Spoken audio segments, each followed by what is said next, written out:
I support Alberta's independence, speaking as an Ottawa boy. Alberta's unfair origins date as far back as 1670. Charles II of England proclaimed that the only company which could trap furs in the New World was the Hudson's Bay Company of Rupert's Land. Here is Rupert's Land.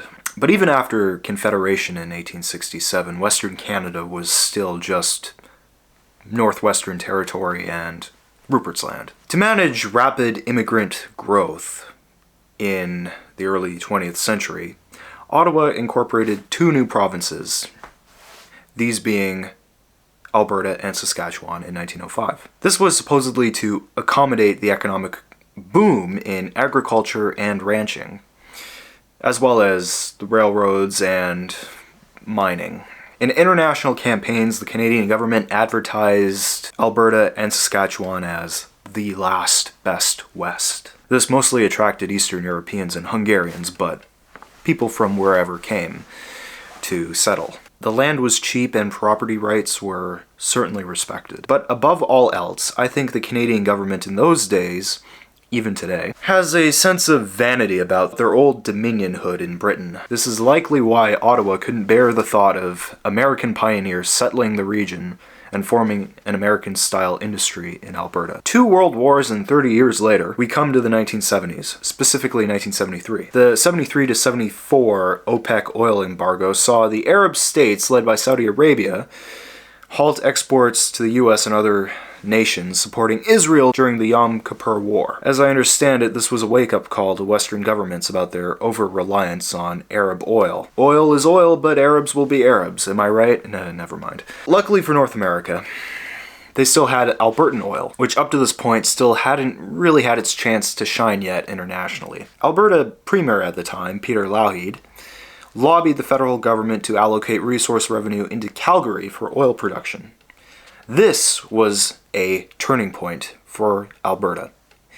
And over the next 10 years, Alberta gained international economic recognition, even hosting the Winter Olympics in 1988. But this gets us into the sticky situation with the province of Quebec within Canada. Currently, the province of Quebec has 78 seats in the House of Commons.